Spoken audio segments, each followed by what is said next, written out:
ഇപ്പോൾ നാം ശ്രവിച്ചുകൊണ്ടിരിക്കുന്നത് morning voice എന്ന ആത്മീയ ശുശ്രൂഷയാണ്. ഇന്ന് ആരാധകമായ ചിന്ത പങ്കുവയ്ക്കുന്നത് കർത്താവിൻ്റെ ദാസൻ ഷനു സാമുവേൽ അടൂർ.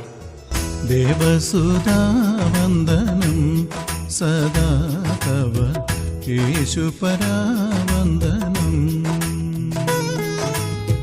ദേവസുധാവന്ദനം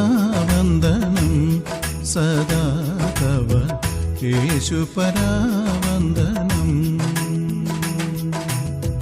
നാശമകറ്റുവാൻ മാനുജരൂപിയായി, നാശമകറ്റുവാൻ മാനുജരൂപിയായി ഭൂമിയിൽ വന്നവനേ സദാ തവ, ഭൂമിയിൽ വന്നവനേ സദാ തവ. ദേവസുധാവന്ദനം സദാ തവ യേശുപരാവന്ദനം. മോർണിംഗ് വോയിസിൻ്റെ എല്ലാ ബഹുമാന്യ കേൾവിക്കാർക്കും ഒരിക്കൽ കൂടെ കർത്താവും രക്ഷിതാവുമായ യേശുക്രിസ്തുവിൻ്റെ ധന്യനാമത്തിൽ സ്നേഹവന്ദനത്തെ അറിയിക്കുന്നു. ലൂക്കോസിൻ്റെ സുവിശേഷം 24-ാം അധ്യായം അതിൻ്റെ 6-ാം വാക്യം നാം ഇങ്ങനെയാണ് വായിക്കുന്നത്: അവൻ ഇവിടെയില്ല, ഉയർത്തെഴുന്നേറ്റിരിക്കുന്നു. അവൻ ഇവിടെയില്ല, ഉയർത്തെഴുന്നേറ്റിരിക്കുന്നു. യേശുക്രിസ്തുവിൻ്റെ ക്രൂശീകരണത്തിന് ശേഷം ഒരുക്കിയ സുഗന്ധവർഗവുമായി ചില സഹോദരിമാർ കല്ലറയുടെ അടുത്ത് വന്നു. അവരുടെ ആചാരപ്രകാരം അവർ ആ കല്ലറയിൽ സുഗന്ധവർഗം ഇടേണ്ടതിന് വേണ്ടി, അവൻ്റെ ശരീരത്തിൽ അത് ചാർത്തേണ്ടതിന് വേണ്ടി അവിടെ വരികയാണ്. അങ്ങനെ വന്നവരോട്, ആ കല്ലറയുടെ അടുത്ത് വന്ന സഹോദരിമാരോട് മിന്നുന്ന വസ്ത്രം ധരിച്ച 2 പുരുഷന്മാർ പറയുന്ന വാക്കുകളാണ് നാം വായിച്ച വേദഭാഗം. അവരിങ്ങനെയാണ് പറയുന്നത്: അവൻ ഇവിടെയില്ല, ഉയർത്തെഴുന്നേറ്റിരിക്കുന്നു. യേശുക്രിസ്തുവിനെ ക്രൂശീകരിച്ചതിന് ശേഷം അരിമത്യയിലെ യോസഫിൻ്റെ കല്ലറയിൽ അവനെ അടക്കം ചെയ്തു. കല്ലറയ്ക്ക് കാവൽ നിർത്തി, കല്ലുകൊണ്ട് ഭദ്രമായി അടച്ചു. റോമൻ ഗവൺമെൻറ്റിൻ്റെ മുദ്രയും പതിപ്പിച്ചതാണ്. എന്നാൽ ഈ കല്ലറയ്ക്കൽ വന്നവർ കാണുന്ന കാഴ്ച, കല്ലറയിൽ നിന്ന് കല്ല് ഉരുട്ടിക്കളഞ്ഞിരിക്കുന്നു. അങ്ങനെയാണ് അവർ അകത്ത് കടന്നത്. എന്നാൽ ആ ശരീരം അവിടെ കണ്ടില്ല. അവർ ആശ്ചര്യപ്പെട്ടു, ചഞ്ചലിച്ചു എന്നാണ് നാം വായിക്കുന്നത്. അങ്ങനെയുള്ള ആളുകളോടാണ് ദൈവദൂതന്മാരുടെ ധന്യമായ പ്രസ്താവന: അവനിവിടെയില്ല, ഉയർത്തെഴുന്നേറ്റു. നമുക്കറിയാം, ലോകം മുഴുവൻ ഈസ്റ്റർ ആഘോഷിക്കുകയാണ്. ക്രിസ്ത്യാനികളായ ആളുകൾ മരിച്ച, ഉയർത്തെഴുന്നേറ്റ കർത്താവിനെ ഓർക്കുന്ന ദിവസങ്ങളാണ്. എന്നാൽ ആളുകൾക്ക് പറ്റിയ അബദ്ധമെന്ന് പറയുന്നത്, കേവലം വർഷത്തിലൊരിക്കൽ മാത്രം ഒരാചാരം പോലെ ഇതോർക്കുകയാണ്. എന്നാൽ കർത്താവായ യേശുക്രിസ്തു സകല മനുഷ്യരുടെയും പാപത്തിന് പരിഹാരം വരുത്തുവാൻ കാൽവറിയിലെ ക്രൂശിൽ മരിച്ച് അടക്കപ്പെട്ട് 3-ാം ദിവസം ഉയർത്തെഴുന്നേറ്റു. ഇത് ദൈവമക്കളുടെ ജീവിതത്തിൽ എന്നും ഓർക്കേണ്ട ഒരു യാഥാർത്ഥ്യമാണ്. അനുദിനം മരിച്ചടക്കപ്പെട്ട് ഉയർത്തെഴുന്നേറ്റ കർത്താവിനെ ധ്യാനിപ്പാൻ, ഓർക്കുവാൻ ഇടയാകണം. നമ്മുടെ ക്രിസ്തീയ ജീവിതത്തിൻ്റെ പ്രത്യേകത അതാണ്.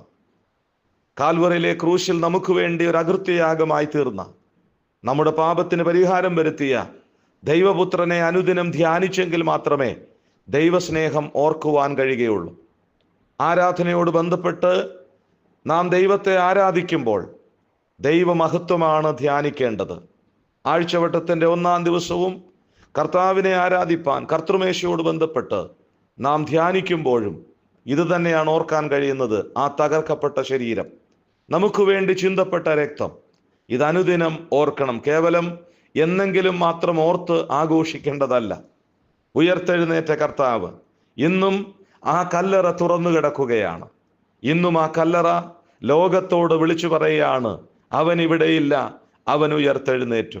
കർത്താവായ യേശു ക്രിസ്തു ക്രൂശീകരിക്കുന്നതിന് മുമ്പ് ഈ അനുഗ്രഹീതമായ സത്യം വെളിപ്പെടുത്തിയിരുന്നു. പഴയ നിയമത്തിലെ പ്രവചനങ്ങളിലൂടെ അനേക പ്രവാചകന്മാർ യേശു ക്രിസ്തുവിന്റെ മരണ പുനരുത്ഥാനത്തെക്കുറിച്ച് രേഖപ്പെടുത്തിയിട്ടുണ്ട്. പ്രവചനങ്ങളുടെ നിവൃത്തി എന്ന വണ്ണം ദൈവീകമായ പദ്ധതി കാൽവറിയിലെ ക്രൂശിലൂടെ നടത്തപ്പെട്ട് യേശു ക്രിസ്തു മരിച്ച് അടക്കപ്പെട്ട് ഉയർത്തെഴുന്നേറ്റു. ദൈവത്തിന് സ്തോത്രം. ആ കർത്താവിൻ്റെ ഉയർപ്പ്, ആ കർത്താവിൻ്റെ പുനരുത്ഥാനം, ഇതൊക്കെയും അനുദിന ജീവിതത്തിൽ ധ്യാനിക്കേണ്ട ഒരു കാര്യമാണ്. അത് ഓർക്കാതെ കർത്താവിനെ നമുക്ക് എങ്ങനെ ഓർക്കുവാനായിട്ട് കഴിയും? ആ ക്രൂശിന്റെ സ്നേഹം മനസ്സിലാക്കേണ്ട യാഥാർത്ഥ്യമാണ്. കേവലം കർത്താവും ക്രൂശും ഒരാചാരവും ആഘോഷമായി മാറുമ്പോൾ ജീവിതത്തിന്റെ ഭാഗമായിട്ട് തീരണം. നമുക്ക് വേണ്ടി ജീവൻ തന്ന, നമുക്ക് വേണ്ടി ക്രൂശിൽ മരിച്ച ഓരോ മനുഷ്യന്റെയും പാപപരിഹാരത്തിനു വേണ്ടി യാഗമായി തീർന്ന കർത്താവിനെ ധ്യാനിപ്പാനിടയാകണം. ഇന്ന് ഈ ഞായറാഴ്ച ദിവസവും കഷ്ടാനുഭവങ്ങളെ കുറിച്ച് ധ്യാനിച്ച് ആ കർത്താവിനെ ആരാധിക്കണം. ആ തിരുമേശയ്ക്ക് ചുറ്റുമിരിക്കുമ്പോൾ നമ്മുടെ ക്രിസ്തീയ ജീവിതത്തിൽ നമുക്ക് വേണ്ടി യാഗമായി തീർന്ന ദൈവപുത്രന്റെ കഷ്ടാനുഭവങ്ങളുടെ ധ്യാനമാണ് എല്ലാ ആഴ്ചകളിലും ഓർക്കുന്നത്. എന്നു മാത്രമല്ല, എല്ലാ നിമിഷങ്ങളിലും വീണ്ടെടുക്കപ്പെട്ട ദൈവജനം ആ ദൈവസ്നേഹത്തെ ഓർക്കണം. അതാണ് ഏറ്റവും മഹത്തരമായൊരു കാര്യം. മാനവജാതിക്ക് വേണ്ടി യാഗമായി തീർന്ന ദൈവപുത്രനായ ക്രിസ്തു, കേവലം യേശു ക്രിസ്തു ഈ ലോകത്തിലേക്ക് വന്നത് ജീവിക്കുന്നതിന് വേണ്ടിയല്ല, ചില അത്ഭുതങ്ങളും അടയാളങ്ങളും ചെയ്യുന്നതിന് വേണ്ടിയല്ല, മരിക്കുന്നതിന് വേണ്ടിയാണ്. എന്ന് പറഞ്ഞാൽ സകല മനുഷ്യന്റെയും പാപത്തിന് പരിഹാരം വരുത്തുവാൻ, ഒരു പ്രായശ്ചിത്ത യാഗമായി തീരാൻ, ഒരകൃത്യയാഗമായി തീരുവാൻ, പാപപരിഹാര യാഗമായി തീരുവാൻ ദൈവിക പദ്ധതി പ്രകാരം അവനിൽ അവതരിച്ചവനാണ് ദൈവപുത്രനായ ക്രിസ്തു. ആ കർത്താവിൻ്റെ കാൽവറി ക്രൂശിലെ സ്നേഹം, അതാണ് ഏറ്റവും ധന്യമായ കാര്യം. അത് അനുദിനം ഓർക്കാൻ കഴിയണം.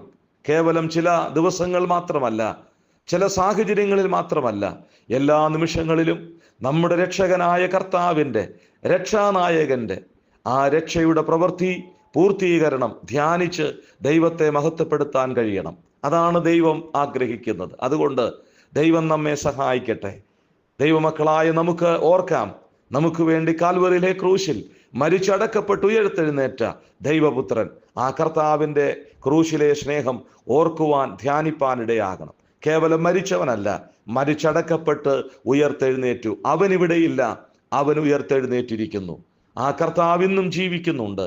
നമുക്ക് വേണ്ടി സ്വർഗത്തിൽ വസിക്കുന്ന ഒരു കർത്താവ്. ഞാനിങ്ങനെ പറഞ്ഞ് അവസാനിപ്പിക്കട്ടെ. ആരെങ്കിലും ഇതുവരെയും ഈ കർത്താവിൻ്റെ സ്നേഹം യഥാർത്ഥമായി മനസ്സിലാക്കിയില്ലെങ്കിൽ ഇന്ന് ഈ ക്രൂശിൻ്റെ അടുത്തേക്ക് വരിക. ഈ കർത്താവ് എല്ലാവരെയും സ്നേഹിക്കുന്നവനാണ്. ദൈവത്തിനൊരു വ്യത്യാസവുമില്ല. എത്ര വലിയ പാപിയാണെങ്കിലും ഈ കർത്താവിൻ്റെ അടുത്ത് വന്ന് കാൽവറിയിലെ ക്രൂശിൽ നമുക്ക് വേണ്ടി യാഗമായി തീർന്ന ദൈവപുത്രനെ കാണുവാൻ, കർത്താവ് ക്രൂശിൽ മരിച്ചത് എൻ്റെ പാപത്തിനാണെന്ന് വിശ്വസിക്കുവാൻ, അംഗീകരിക്കുവാൻ, ഏറ്റുപറയുവാൻ കഴിയുമ്പോൾ അനുദിനം നമ്മുടെ ജീവിതം ധന്യമായി തീരും. നാം ഒരു ദൈവപൈതലായി തീരും. അങ്ങനെ ദൈവമക്കളായി, ദൈവപൈതലായി നമ്മുടെ ക്രിസ്തീയ ജീവിതം നയിക്കുവാൻ സ്വർഗത്തിലെ ദൈവം നമ്മെ സഹായിക്കട്ടെ. ദൈവനാമം മഹത്വപ്പെടട്ടെ. ആമേൻ.